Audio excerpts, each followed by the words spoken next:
Olá, pessoal, aqui é a professora Laine e vamos para mais uma aula, né? A aula de hoje vai ser sobre interações medicamentosas. Em alguns momentos ela faz até um elo, né, com a aula que a gente viu sobre toxicidade medicamentosa. Então, a gente vai ver que eu coloquei para a gente ter noção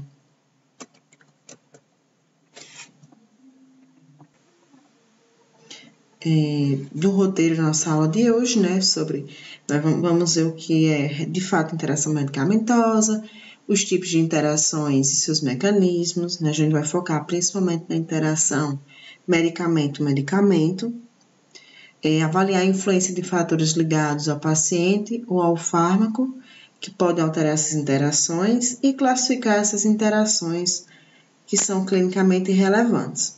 Em alguns momentos a gente vai acabar mencionando algo em relação a algum alimento, mas o nosso foco, né, principal vai ser a interação fármaco-fármaco.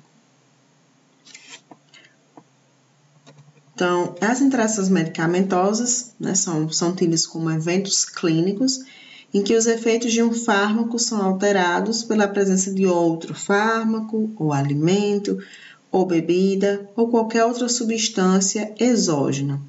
Então, embora o foco hoje seja mais com outros fármacos, mas bebida, alimento, né, principalmente álcool, outras substâncias exógenas que possam interagir até mesmo antes da administração, né, dentro da própria forma farmacêutica, pode influenciar nessas interações medicamentosas. Então, aqui nessa figura a gente tem o medicamento, temos, né, as interações que podem haver com alimentos, pode ter com outro medicamento, e alguns detalhes dessas interações a gente só consegue ver por meio de alguns exames. Observando mesmo, né, de forma visual, ou até mesmo pelo que o paciente vem sentindo, nem sempre a gente detecta. E aí, a longo prazo, vem aparecendo características que às vezes é difícil dizer o que é, mas de fato está ocorrendo o processo de interação. Então, de uma forma geral, essas interações, né, com foco medicamento-medicamento, como a gente comentou, ela pode ser do tipo farmacodinâmica, que aí vai relacionar a interação com o ciclo de ação, se realmente se liga ao mesmo ciclo de ligação ou não. Se liga o mesmo receptor, né? Se dentro do sistema fisiológico está tendo esse tipo de interação. Em relação à parte de farmacocinética, também levado em consideração, que aí vai vir os critérios de absorção, distribuição, metabolismo e excreção, e também pode haver incompatibilidade farmacêutica, né, que a gente já mencionou agora, que a incompatibilidade farmacêutica geralmente ela ocorre antes mesmo da administração. Então, são dois fármacos que não conseguem ter uma boa interação e isso acaba levando a pequenas alterações fisicoquímicas. Então, a gente vai ver, né, principalmente a ocorrência de precipitação, quando se há preparo de formas farmacêuticas líquidas, então ocorrem essas incompatibilidades da forma antes mesmo da administração. Então, pode ser tipo farmacodinâmico, farmacocinética ou incompatibilidade fármaco-fármaco e diz respeito à forma farmacêutica em si. Então, a gente vai iniciar falando sobre a parte de farmacocinética, né? Essas interações farmacocinéticas, o que é que vai alterar. Então, aqui eu vou apresentar inicialmente o que ocorre e depois a gente vai detalhar um pouquinho de cada tipo de interação. Então, em relação à absorção, pode ter alterações no pH, alterações em relação à quelação, né, quando há um agente quelante, principalmente que se ligam a metais, em relação à motilidade, né, do trato gastrointestinal, em relação também à mucosa, né, e aí também pode vir alterações que diz respeito à distribuição. Em relação a alterações de metabolismo, as principais são de indução e inibição enzimática. Em relação à excreção, pode ser que ocorram interações que vão influenciar no processo, né, de secreção e reabsorção. Então, para a gente iniciar aqui, vamos falar logo do pH. Então, lá em outras aulas a gente até comentou a importância do pH, a importância também de se ingerir fármacos que tenham uma característica de ácido fraco, que no final das contas, com o deslocamento do equilíbrio, vai acabar até mesmo aumentando o pH. Neste exemplo aqui, a gente está vendo interação quando se usa o cetoconazol, né, que é um antifúngico, com alguns hidróxidos, seja ele hidróxido de alumínio, de cálcio, magnésio, como no exemplo. Então, se utilizar um fármaco um pouco ácido já aumenta o pH, a partir do momento que depois você é administrado um hidróxido, esse pH aumenta ainda mais. Então, vai ter um aumento mais exagerado desse pH, né? E, consequentemente, um aumento exacerbado do pH faz com que atrapalhe a sua biodisponibilidade. Então, acaba que a biodisponibilidade do cetoconazol vai ser diminuída e, consequentemente, sua solubilidade também será diminuída. Então, aqui a gente está tendo um tipo de interação que afetou o pH, utilizando-se o cetoconazol e hidróxidos, né? Nesse caso, acentua o aumento do pH e vai atrapalhar na biodisponibilidade e na solubilidade do cetoconazol. Outro exemplo que eu trouxe aqui foi em relação à quelação. Então, aqui tem a tetraciclina e íons de cálcio. Por isso que o pessoal fala tanto. Não use antibiótico, né, com algum suco ou leite. E realmente isso influencia, né, porque vai formar complexos, né, que a gente diz que vai quelar, né, vai causar essa formação desses complexos. E aí, quando se usa a tetraciclina, até mesmo outros antibióticos com íons cálcio, vai também afetar na solubilidade e biodisponibilidade do antibiótico. Então, acaba que aquele efeito do antibiótico, ele vai ser diminuído, porque a sua biodisponibilidade vai ser também diminuída. Então, o uso de íons cálcio, né, a exemplo de alimentos lácteos, né, que tem a leite, com antibióticos como a tetraciclina, não são recomendados, certo? Além de formar esses complexos, vai diminuir a solubilidade e a biodisponibilidade. Então, aqui nesse gráfico, a gente tem a concentração sérica de tetraciclina, em microgramas por ml, em relação ao tempo que está em horas. Então, o que é que a gente vê? Aqui na linha escura, a gente vê o grupo que não foi suplementado com cálcio, provavelmente fez o uso com água. E aqui na linha tracejada, a gente vê o grupo que foi suplementado com cálcio. Então, aqui tinha mais ou menos 5 pessoas por grupo. Então, o que foi analisado? Que no grupo que não teve a suplementação com cálcio, a concentração sérica de tetraciclina foi bem maior do que o grupo suplementado com cálcio. Ou seja, de fato, os íons cálcio acabam atrapalhando na absorção, solubilidade, biodisponibilidade da tetraciclina. Em relação à motilidade, aqui trouxe o exemplo da ciclosporina com a digoxina. Na verdade, há um aumento, uma diminuição, aliás, do clearance da digoxina quando associada à ciclosporina, né? Então, como a diminuição desse clearance, é relatado também um aumento da toxicidade digitálica, né, da digoxina. E aí, geralmente, o que as pessoas fazem?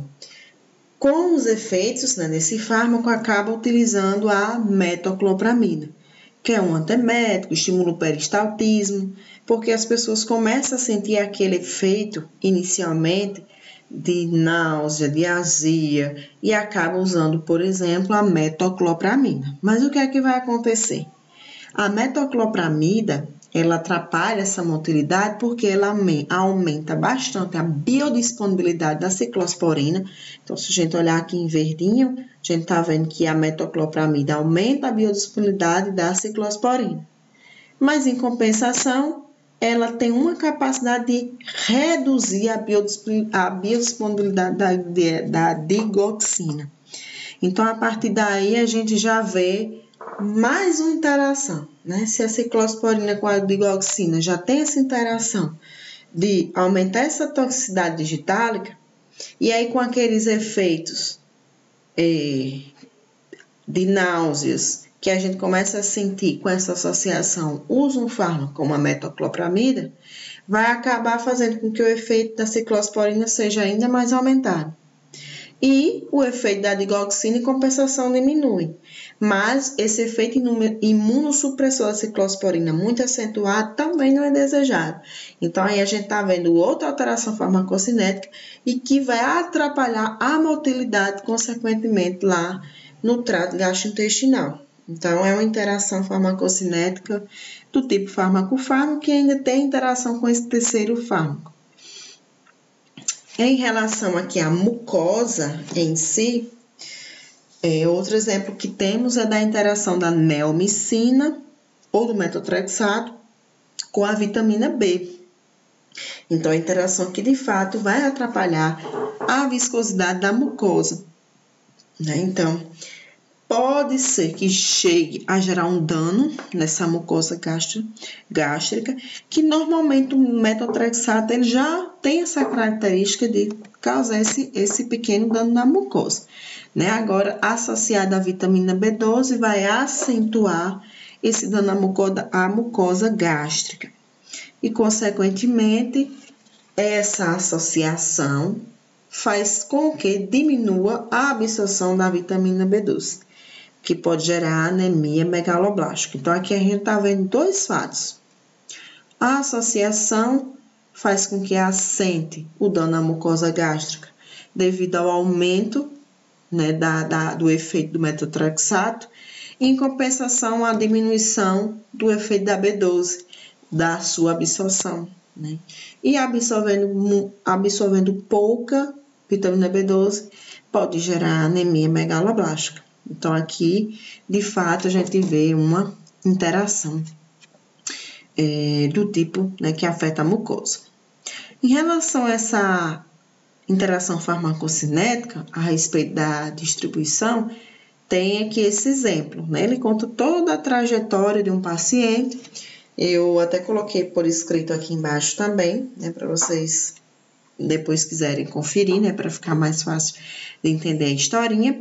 Mas nesse caso, né, a história de um paciente diabético tipo 2, que ele tem 46 anos e há 3 anos ele já vinha sofrendo com diabetes e também ele tinha problemas de cardiopatia isquêmica. Até então a glicemia estava controlada em 160, né, ela não passava muito disso, mas aí depois de 2 anos, né, foi inserido o hipoglicemiante, que no caso foi a glibenclamida.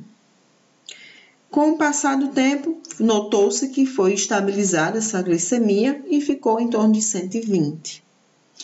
Né? Lá na frente, né, devido principalmente a seus problemas isquêmicos, foi inserido o AS. Né? Então, começou a utilizar junto o AS. E a associação de glibenclamida com o AS, né, que a glibenclamida é um da classe das sulfonilureias, faz com que haja uma queda drástica da glicemia, né? Até coloquei outro esqueminha para a gente entender um pouco melhor, né, lá na frente, para mostrar a vocês. Então, aqui nesse caso, eu acho que saiu a figurinha, né, que vem explicando, mas depois eu mostro melhor aqui. Então, aqui nesse exemplo, né, como a glibenclamida, ele é um hipoglicemiante, quando diminui seu efeito hipoglicemiante, que a gente associa a um antiagregante plaquetário, acaba fazendo com que essa glicemia ela tenha uma queda ainda mais acentuada. E aí o paciente ele vai tender a ter até desmaios. Por quê? Porque a glicemia dele baixou bastante. Então, mesmo um paciente que não seja diabético, o ideal é que sua glicemia esteja acima de 60. No caso dele, que já era diabético, a partir do momento que cai drasticamente, né, para em torno de 62, isso faz com que gere efeitos indesejáveis graças à interação de glibenclamida com AS. O que a gente poderia fazer nesse caso? Que o paciente tem cardiopatia e deve tomar algum antiagregante plaquetário. O ideal era fazer a troca da glibenclamida por outro fármaco hipoglicemiante que não fosse da classe das sulfonilureias, porque essa interação é característica dessa classe de medicamentos, certo? Seria o mais adequado. Já que eu não coloquei o esquema que eu pensava, então eu expliquei aqui para vocês terem noção do que deveria ser feito. Aqui outro exemplo em relação à distribuição, temos aqui o tempo de protrombina, né, que diz respeito à coagulação, e aqui mostrando, né, em relação a esses fármacos, aqui no caso a varfarina e o hidrato de cloral. Então, esse paciente dá para perceber que ele usou varfarina durante todo o período, né, de 70 dias, e somente depois foi que foi inserido o hidrato de cloral. Então, logo nesses primeiros 25 dias, mais ou menos, que o paciente usa a varfarina, nota-se que realmente esse tempo de protrombina ele não é aumentado, né? Porque a varfarina ela é um anticoagulante. Então, mostra realmente que está tendo o efeito da varfarina. A partir do momento que há a inserção do hidrato de cloral, a gente nota que há um aumento aqui nesse tempo de protrombina e provavelmente está tendo interação da varfarina com o hidrato de cloral, de tal forma que o hidrato de cloral esteja fazendo com que haja uma diminuição da absorção da varfarina. E aí, todo o seu efeito anticoagulante provavelmente está sendo diminuído. Né? A longo prazo, a gente vê que volta a se estabilizar, mas durante esse período aqui especificamente, pode ser que o paciente sofra eventos trombóticos, né? Devido a essa interação farmacocinética que afeta não apenas a absorção, mas também a distribuição, né? Principalmente da varfarina. Em relação à questão de indução e inibição enzimática, aqui também tem outro exemplo, né? Também tem outra historinha desse paciente. É um paciente que provavelmente ele tinha algum evento gástrico, né? Até mesmo um H. pylori, mas ele passou 2 anos usando carbamazepina, né? E não vinha sofrendo, né, nenhum tipo de crise. Porém, depois ele começou a sentir essas crises, né, sintomas gástricos, né, que posteriormente, de fato, né, foi diagnosticado o H. pylori. Então, inicialmente ele começou a usar o lansoprazol. Depois, né, quando eles realmente perceberam a presença da H. pylori, inseriram a amoxicilina com a claritromicina. Mas o que é que a gente vê? Que depois da segunda semana, entrando aqui para a terceira, tá aqui em rosa. Por quê? Começa a perceber que há um aumento da toxicidade e que provavelmente o aumento da toxicidade da carbamazepina que ele já fazia uso, porque até então ele passou 2 anos sem sentir nada, usando apenas a carbamazepina. Então, depois disso, ele voltou novamente a usar apenas o lansoprazol. Então, aqui eu coloquei uma observação. Neste caso, era um adulto, 25 anos, com epilepsia, tratado com carbamazepina 200 mg 2 vezes ao dia por 2 anos. E depois ele iniciou um tratamento para H. pylori, né? Começando o lansoprazol, depois foi inserindo a amoxicilina e a claritromicina até regredir apenas para o lansoprazol. Na terceira semana, ele começou a sentir o quê? Sintomas característicos de interação, né? Associado, de certa forma, à toxicidade, intoxicação, que foi o quê? Náusea, sonolência, ataxia, nistagma, né? Que provavelmente era uma intoxicação. Então, o que geralmente aconteceu? A carbamazepina, ela sofre ação, né, do complexo enzimático desse CYP3A4, e aí ela vai formar carbamazepina epóxido. Com a ação da epoxihidrolase, outra enzima, a carbamazepina vai se passar, né, se transformar na carbamazepina-diol, né, que vai ter essa porção de glucuronídeos e vai ter realmente seu efeito antiepilético. Porém, a partir do momento que eu insiro, por exemplo, a claritromicina, o que é que acontece? A claritromicina ela tem a capacidade de inibir o complexo enzimático CYP3A4.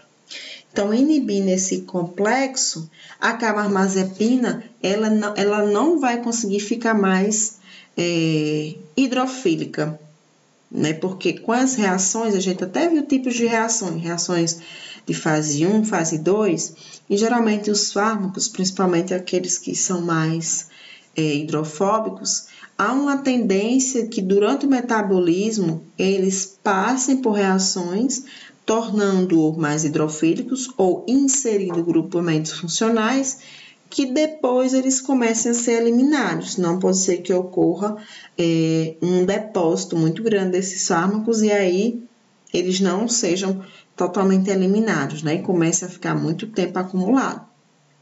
Então, se a claritromicina ela inibe esse complexo enzimático, vai ficar, a carbamazepina ela não vai ficar mais hidrofílica, ela vai continuar na sua forma inicial, mais hidrofóbica, e aí ela vai se acumular, né? Ela não vai ser tão bem eliminada. Então, é efeito que acaba sendo de inibição enzimática, e aí vai ter um aumento da toxicidade da carbamazepina. Então, no caso de pessoas que fazem uso de carbamazepina, outros fármacos da mesma classe, se for fazer tratamento usando fármacos como a claritromicina, tem que ter cuidado, por quê? Porque a claritromicina ela tem essa capacidade de inibição enzimática. Aqui, né, só mostrando, né, em relação a um paciente que ele tinha transplante, né, um transplante cardíaco. E aqui só mostrando também esse efeito, ele usava uma ciclosporina, aqui nesse gráfico a gente tem o nível sérico da ciclosporina, e aqui mostrando o tempo, né, um paciente aqui mostrando o período que ele fez transplante, né, cardíaco, e mostrando aqui o período até ele ter ou não a rejeição daquele transplante. Então, o paciente usava uma ciclosporina, então até então não observava nenhum tipo de indícios que iria haver rejeição desse transplante. Os níveis séricos da ciclosporina estavam mais elevados. E aqui, quando a gente passou dos 85 dias mais ou menos, inseriram outro fármaco, que foi a rifampicina. E o que aconteceu? A rifampicina, né, devido a interações farmacocinéticas, fez com que houvesse uma diminuição do efeito da ciclosporina, diminuindo seu nível sérico e, consequentemente, seu efeito, fazendo com que tivesse essa tendência a aumentar a rejeição daquele transplante. Então, às vezes, uma pequena interação faz com que, até mesmo o transplante, um paciente que está respondendo bem ao tratamento, venha a levar uma rejeição. Então, tudo isso também diz respeito a interações. Em relação à secreção e absorção, que a gente também já mencionou, aqui está só dando exemplo quando se usa a penicilina. Né? A penicilina ela é utilizada e aí pode ser que sua secreção e reabsorção sejam afetadas. Então, normalmente a penicilina ela tem essa tendência de pelo menos, né, no mínimo, 90% dela, né, ser absorvida, mas o que acontece, né? A partir do momento que a gente insere outros fármacos, como essa probenicida, a probenicida ela é usada como um uricosúrico e ela faz com que ocorra o aumento da secreção de penicilina. Então, a gente vê aqui, né? A gente usa a penicilina. Então, aqui tem a arteríola aferente, aqui a cápsula de Bowman, vai ter a filtração glomerular. Então, aqui mostra que 10% seria filtrado, 8% seria reabsorvido, né? E aqui deveria, né, ter pelo menos uma parte boa, né? No mais de 90% ser excretado. Mas a partir do momento em que eu, usando a penicilina, insiro a probenecida, que é um uricosúrico, olha o que acontece, né? Toda essa secreção, ela vai ser bloqueada, né? Em torno de 90%. E aí, vai ter essa interação do tipo, né? De afetar a secreção, né? Então, pode ser que as alterações farmacocinéticas afetem também a reabsorção e a secreção. Então, nesse caso, não utilizar probenecida associado à penicilina, né? Porque, de fato, vai afetar e inibir a secreção, né, da penicilina. E se tentar impedir a sua eliminação? Então, isso é uma forma para a gente pensar, né? Se a gente tentar usar uma forma, né, de impedir a eliminação, né, será que isso vai influenciar, né, nessa secreção? Então, aqui é uma das perguntas, né, que a gente deixa para a gente refletir. Né? Será que se a gente tivesse uma forma, né, de brecar isso aí, se de certa forma a penicilina ainda não teria, né, algum efeito? Será que seu metabolismo não seria tão afetado? Né? Então, é bom que vocês pensem um pouquinho e a gente comenta depois sobre isso. Vendo essas interações do tipo farmacocinética, a gente vai ver as farmacodinâmicas e depois a gente encerra com as incompatibilidades farmacêuticas. No tipo de interação farmacodinâmica, as principais são a competição pelo mesmo receptor, efeitos de somação, potenciação e inibição, né, daquele efeito, alteração da sensibilidade, né, dos tecidos e efeitos sobre substâncias mediadoras de ação. Vamos iniciar aqui pela competição pelo mesmo receptor. Aqui a gente tem o formoterol, que ele é um broncodilatador, né, um agonista beta-2 de longa ação. E a gente tem o propanolol, que é um antagonista beta, que é um antihipertensivo. Então, vamos supor que a gente, né, uma pessoa com hipertensão e de repente precisa usar um broncodilatador. De repente, lá vem, que tal usar outro broncodilatador como o salbutamol? Então, ele realmente vai fazer com que aumente o efeito do formoterol, porque eles são agonistas. Então, eu uso outro, né, que vai se ligar no mesmo receptor, que é o salbutamol, também no beta-2, porém ele é de curta ação, associo com de longa ação, vai ter um efeito agonista e, de fato, vai aumentar essa ação do formoterol de broncodilatador. Mas, em compensação, em relação à ação antihipertensiva, ela vai ser totalmente diminuída. Por quê? Porque o salbutamol, ele também se liga, né, ao beta-2, enquanto ele é agonista, já tem o propanolol que é antagonista, e no fim essa interação faz com que haja um antagonismo do salbutamol em relação ao propanolol e o efeito do propanolol seja diminuído. Então, essa competição pelo mesmo receptor pode trazer efeitos agonistas para um fármaco, mas para outro um efeito antagonista, né? E não é interessante. Em relação a esses efeitos de somação, inibição e potenciação, vou só mostrar assim detalhadamente o que é que vai ocorrer. Então, às vezes eu uso 2 fármacos que eles podem levar a processos hemorrágicos, como, por exemplo, a varfarina, que ela tem uma ação anticoagulante, e eu tenho o AS, que é um antiagregante. Eles não têm o mesmo mecanismo de ação. Eles têm um mecanismo de ação diferentes.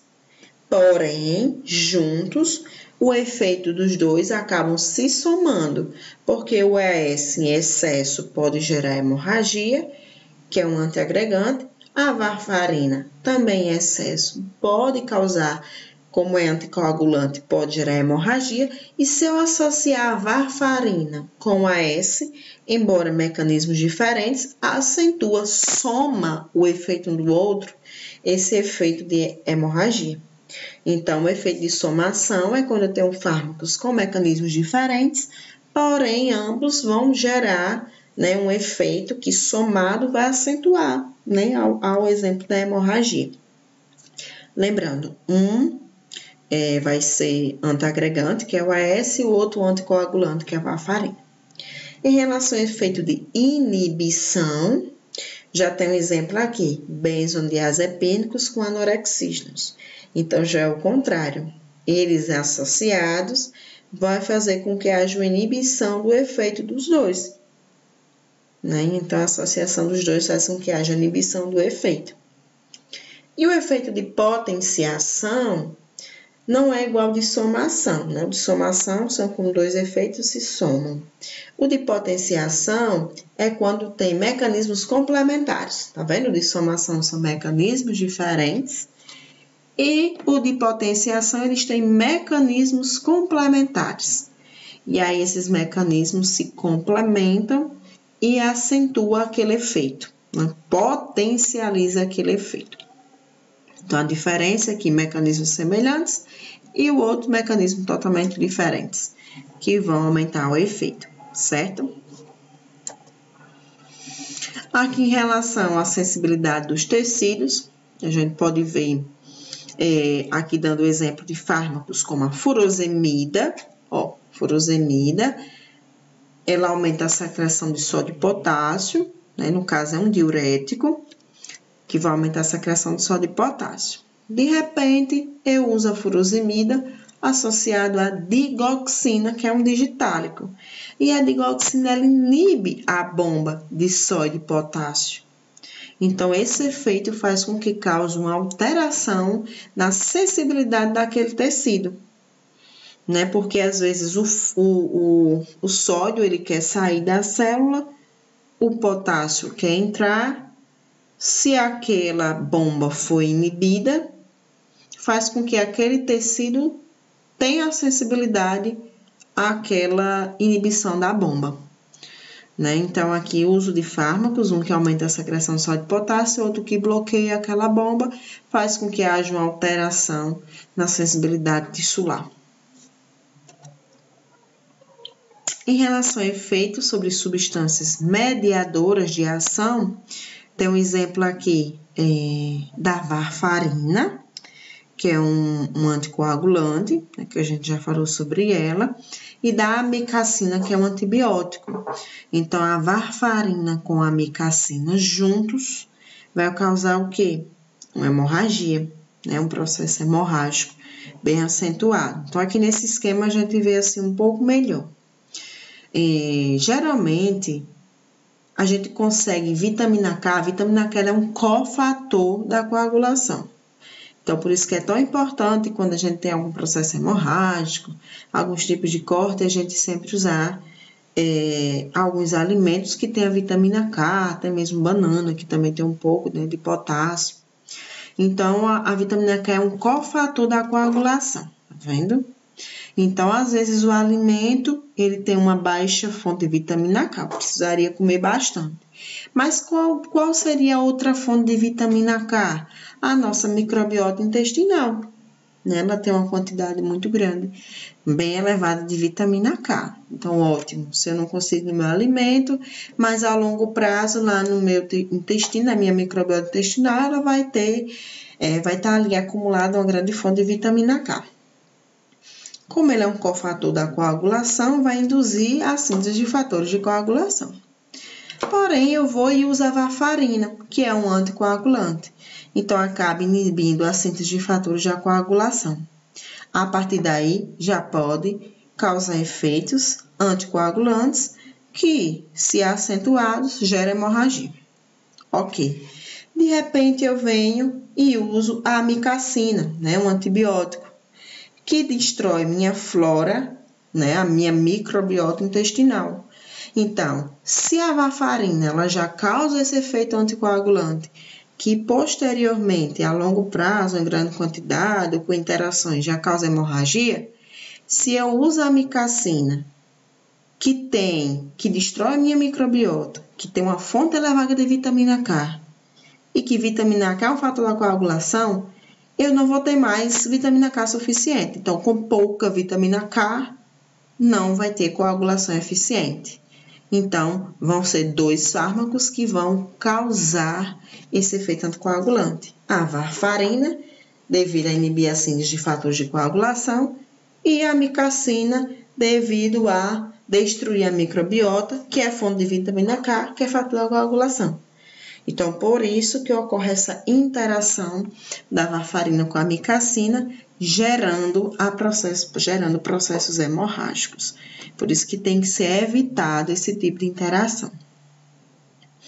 E, por último, as incompatibilidades farmacêuticas. Então, assim que eu falo das incompatibilidades farmacêuticas, né, que ocorre da associação de mais de medicamentos, geralmente fora do organismo, então, lá no finalzinho eu coloquei vários exemplos de interações que ocorrem no dia a dia, né? Vocês vão ver que eu coloquei no final. Então, a incompatibilidade farmacêutica ocorre muito o que a gente chama de complexação, né? Que na complexação a gente sempre visualiza o quê? Uma precipitação. Então, aqui está dando exemplo. Eu faço uma preparação de glicose a 5%, mais aminofilina, e de repente tem uma associação com gentamicina, antes de colocar no paciente. Assim que eu faço essa mistura, eu já vejo a formação do precipitado. Então, como é que eu vou injetar isso no paciente? Né? Uma associação de fármacos que já estou vendo que tem um precipitado. Isso vai afetar no paciente. É uma incompatibilidade farmacêutica e que, se eu for inventar de aplicar isso no paciente, pode ser que o paciente tenha processos que atrapalhem até mesmo dentro da sua coagulação. Outro exemplo, quando eu faço essa mesma associação, né, de glicose, mas no lugar da aminofilina eu coloco cefalotina e junto com a gentamicina. Precipita também. E a outra associação é quando eu faço uma preparação, né, de NaCl 0,09% com heparina e de repente boto gentamicina. Precipitação. Isso é muito comum no hospital. Né? O paciente chega, precisa tomar um soro glicosado ou comum, e de repente você precisa ali colocar algum tipo de antibiótico, você precisa colocar um heparina. E aí, quando você acaba fazendo, que na verdade não vai ser o profissional médico que vai fazer essa associação, vocês vão fazer a prescrição, mas quem vai preparar são os técnicos, né, dentro da enfermagem. E ver aquela precipitação. Se eles acharem aquilo comum e acabarem colocando aquilo para o paciente. Então, isso aí já é um tipo de interação que deve ser evitada e que a gente, quando estiver trabalhando, dependendo de onde estiver, principalmente no hospital, a gente tem que observar antes de fazer a prescrição. Então, aqui tem o índice de risco, que ele é relatado também nos livros, esse índice de risco, mostrando o índice de risco A, o B, o C, o D, e depois já pula para o X. Esse índice de risco A é quando não tem interações conhecidas, então geralmente são interações simples, você notou um sintoma ou outro, mas depois aquilo reverteu facilmente, então não tem interações conhecidas, então a gente nem acaba estudando, né? Nem acaba classificando como risco elevado.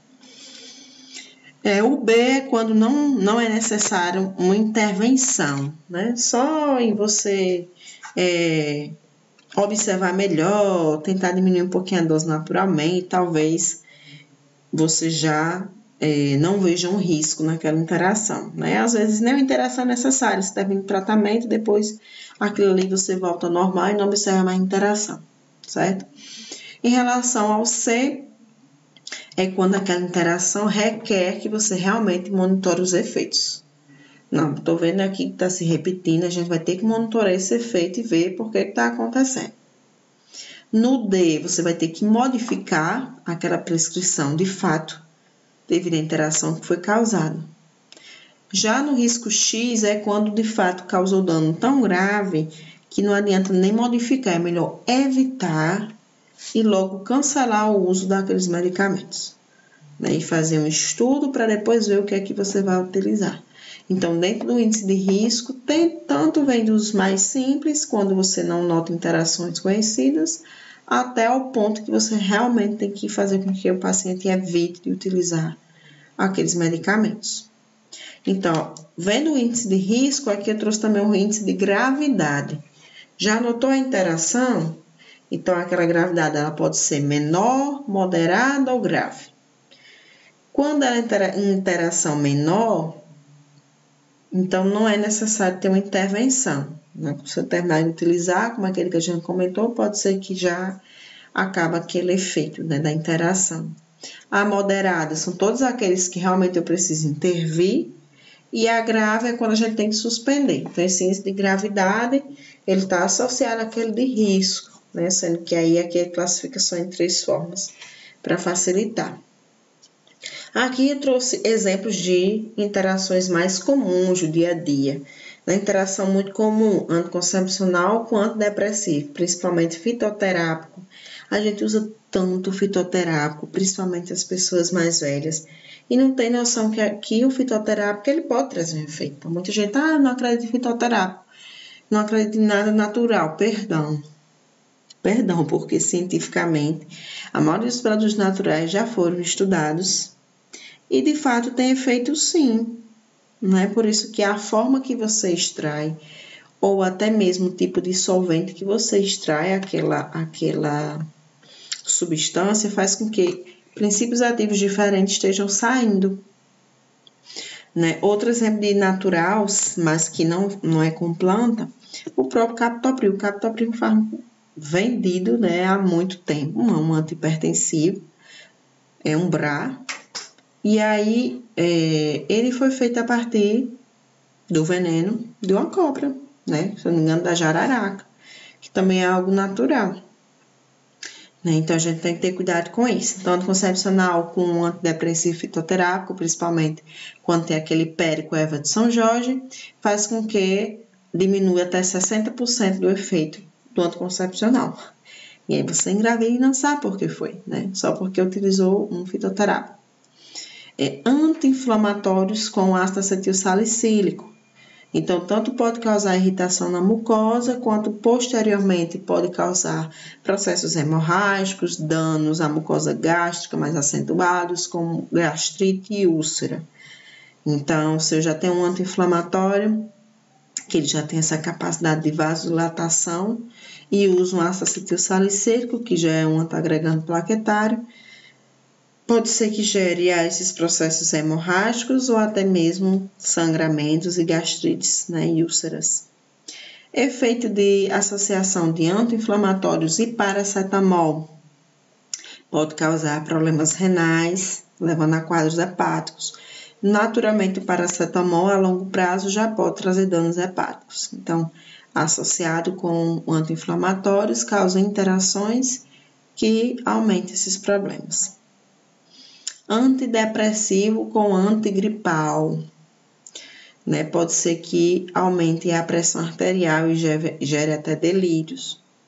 Eu não falo nem somente em antigripais, mas também quando a gente usa nafasolina, né? Geralmente aquele neosoro, pode causar problemas seríssimos a longo prazo, em grande quantidade, aumentar essa pressão arterial e gerar, né, delírios também. Anti-inflamatórios com corticoides. Então, pode ser que aumente esse efeito de retenção, principalmente quando a gente fala, né, de usar esses anti-inflamatórios esteroidais, né, que associado a corticoide, que também é um glicocorticosteroide, e aí você vai fazer com que a sua pressão arterial ela possa aumentar, você vai ficar mais inchado, e aí pode causar danos também como úlceras e sangramentos. Aqui tem outras interações que eu trouxe, como antiácidos e antibióticos, que os antiácidos geralmente eles interferem na absorção do antibiótico. Antihipertensivos com calmante, pode ser que haja uma queda drástica da pressão, né? Você começa com aquela sonolência e de repente cai a pressão. Então, por isso que é tão relatado que, por exemplo, camomila, maracujá, eles têm essa capacidade de efeito calmante, mas também que causam uma leve diminuição da pressão arterial. Aí você usa antihipertensivo associado com esse tipo de calmante, realmente há essa tendência, né, de aumentar a sonolência e a queda de pressão. Medicamentos, né, para disfunção erétil. Até no início eu acho que eu não comentei uma coisa importante, eu nem sei se eu pulei esse slide, mas a gente sempre fala, né, de medicamento e em alguns momentos eu trouxe o nome remédio, porque no momento da prescrição nem sempre a gente vai prescrever o medicamento em si. Algumas vezes, se você passar orientações não medicamentosas, pode ser o melhor remédio para aquele momento. Então, quando for na próxima aula sobre princípios de prescrição, a gente vai ver um pouquinho sobre isso, né? Por isso que em alguns momentos até coloquei esse nome remédio, mas na verdade aqui deveria ser medicamento. Medicamento para disfunção erétil e antihipertensivos vai aumentar o efeito, né? O risco de priapismo. Não sei se todo mundo sabe o que é priapismo, mas é quando de repente aquele homem fica com o pênis ereto durante muitas horas e você fica, meu Jesus, o que foi que aconteceu? Né? Você não tomou Viagra, né? E por que aconteceu isso? Né? Então, tem pessoas que só em crises nervosas geram priapismo, né? Imagine associando algum medicamento para disfunção com antihipertensivo. Então, esse efeito pode durar por mais de 6 horas. E aí pode trazer danos, né, ao órgão. Anticoncepcional com anti-inflamatório pode causar sangramentos. Eu não sei se eu coloquei anti-inflamatório e antibióticos, mas tem muitos estudos que de fato comprovam que o antibiótico ele acaba cortando o efeito do anticoncepcional. E aí, por isso que muitas mulheres acabam engravidando nesse período. Aí eu coloquei até aqui, né, ó.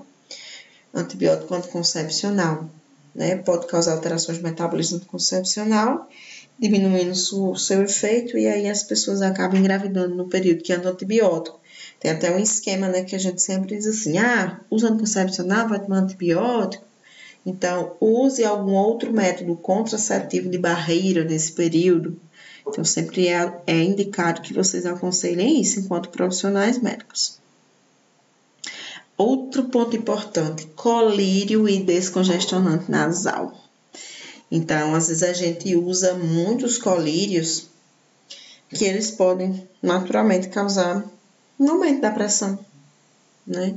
E aí, quando a gente associa descongestionantes nasais, que a gente já viu também, que eles têm essa capacidade de a longo prazo aumentar a pressão arterial, essa pressão aumenta tanto e a gente não entende por quê. Mas não estou tomando nada, meu Deus. Estou usando só isso para o meu nariz, né? Então, a gente às vezes não tem noção que o uso de colírios em associação a outros fármacos pode trazer alguns danos. Antihipertensivo e diurético, é muito comum alguns antihipertensivos já serem utilizados com diuréticos. Mas algumas classes de antihipertensivo não é interessante que haja essa interação, né? Essa associação, na verdade, né? Porque pode gerar interação. E aí pode gerar perdas exacerbadas de alguns sais minerais, gerar problemas de desidratação, porque você começa a diminuir a pressão, e aí associa um diurético, que ele não é aconselhado dentro daquela interação, e aí tem os diuréticos, esse processo de diurese acaba tendo, né, uma excreção elevada e você acaba perdendo muitos sais minerais. Esse terceiro a gente já comentou, e utilização de medicamentos para emagrecer com antihipertensivo, né, que pode causar taquicardia e aumento da pressão arterial, né, isso é muito comum, né, principalmente as pessoas quando associam medicamentos à base de cafeína para ajudar a aumentar o metabolismo, emagrecer, e aí acaba fazendo com que aumente a pressão arterial. Coloquei outros aqui, né? Vou citar bem parcialmente, inibidores do apetite ansiolítico, né? Faz com que o paciente comece a sentir uma maior irritabilidade, tontura, altera, né, o batimento cardíaco. Anticoncepcionais associados a outros hormônios femininos, também pode fazer com que haja um excesso, uma sobrecarga daquele hormônio. E aí o aumento de certos hormônios fazem com que aumente o risco também de coagulação sanguínea. Então, algumas mulheres, por exemplo, que têm SOP, né, que é a síndrome de ovário policístico, muitos médicos acabam associando anticoncepcional e aquela mulher diz assim, mas eu tenho desejo também de engravidar, né? E em muitas mulheres com SOP pode ser que tenha um aumento da testosterona livre. Aí faz, vamos passar hormônio para você, né? Para você associar anticoncepcional para ver se retrai esse SOP E mais na frente, né, se você quiser tentar engravidar, você vai e tira, vai tirando aos pouquinhos. Mas aí, nesse período, esse excesso de estrógeno pode aumentar o risco de coagulação. Anticoagulantes com antifúngicos pode gerar arritmias cardíacas. E com anti-inflamatórios aumenta o risco de hemorragia. Aqui, né, para finalizar, trouxe um resumo geral do que a gente viu das interações do tipo farmacotécnica, né, que é da interação de incompatibilidade farmacêutica, farmacocinética e farmacodinâmica. Do tipo farmacotécnica, que diz respeito à incompatibilidade farmacêutica, a gente viu que ocorre muita formação de precipitados, a gente viu os exemplos da gentamicina. Então, forma esses complexos que geram a precipitação, formando complexos insolúveis, que de certa forma gera essa incompatibilidade. Em relação à farmacocinética, a gente viu que pode afetar a absorção, principalmente com alterações do pH e alterações do trato gastrointestinal, né, da motilidade.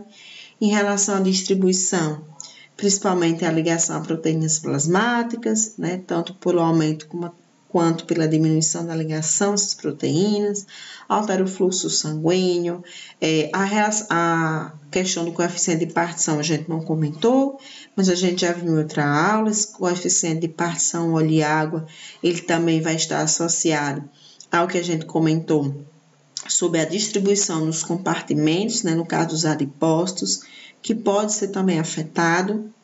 A biotransformação, a gente viu exemplos de indução e inibição enzimática, né, exemplo da claritromicina, né, que a gente viu que inibiu a CYP3A4, que no caso ela vai agir lá das reações da carbamazepina. Vimos também exemplos de eliminação, que a gente viu os efeitos da secreção e reabsorção tubular, né, quando a gente estava falando sobre a penicilina e quando se utilizava associado uricosuro probenecida. Então, esses efeitos, além de atrapalhar na secreção e reabsorção, vai também afetar na acidificação ou alcalinização da urina.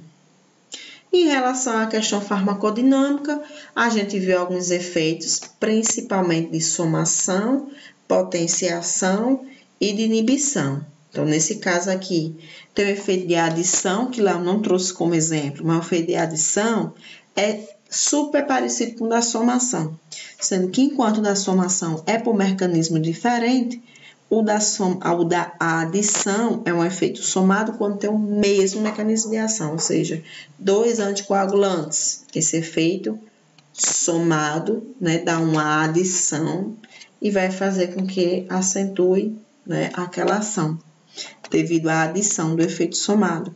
No caso da somação, é quando ocorre a mesma coisa, mas por mecanismos diferentes. A gente viu o exemplo de um anticoagulante e um antiagregante, mas que com efeitos somados acentuava, né? No caso, o efeito hemorrágico. O efeito de inibição, a gente também viu outros exemplos lá, de anoraxismo, se eu não me engano, com benzodiazepínicos, que acaba inibindo, né, o efeito. E o efeito de potenciação é quando o mecanismo nem é igual, nem é diferente, mas eles são complementares, né? A gente viu isso também, né? E acaba multiplicando aquele efeito. Vimos também efeitos de ligações a receptores diferentes e a mesmos receptores, né? Então, efeitos que podem ser reduzidos, efeitos fisiológicos, receptores diferentes, e quando é no mesmo receptor, a gente diz que ocorre efeito farmacológico. Então, aqui está uma revisão geral do que a gente viu. Lembrando, a gente focou bem mais interação medicamento-medicamento, né? Porque no dia a dia é o que vale mais, mas sempre lembrar, né, no momento da prescrição, sempre dizer ao paciente que se for utilizar aquele medicamento, prefiro usar com água, não usar com leite, não tomar com suco, né? Sempre que for usar algum medicamento, não ser concomitante ao alimento, né? Dependendo do fármaco. Como, por exemplo, o AS, você utiliza um pouco depois do almoço, porque pelo menos o seu organismo não vai estar tão vazio e aí não vai receber aquele antiagregante de forma tão acentuada, né? Seu organismo não vai entender e não vai ter aquele efeito tão forte de gerar hemorragia ou até acentuar a sua queda de pressão. Né? Outros fármacos é interessante que seja em jejum, principalmente fármacos protetores gástricos, a exemplo do antihipertensivo captopril, que você pode usar ou só pela manhã ou manhã e noite, mas pela manhã deve ser em jejum, né? Um fármaco que seu mecanismo ele já é mais acentuado, né? E melhor descrito, usado em jejum. Então, são alguns detalhes em relação ao alimento, né? Mas de uma forma geral era importante a gente ter noção dessa associação fármaco-fármaco. Aqui coloquei alguns livros que vocês podem usar como referência. O que eu tenho em casa é só esse daqui, de Selmo Saleno Porto, que é esse do meio, né? Interações medicamentosas. Se eu não me engano, 2 ou são 3 desses outros tem na biblioteca da escola, vocês podem estar dando também uma olhadinha. Em qualquer dúvida, vocês podem depois estarem perguntando, né? Nas próximas aulas que a gente fosse encontrar antes da prova, tá bom?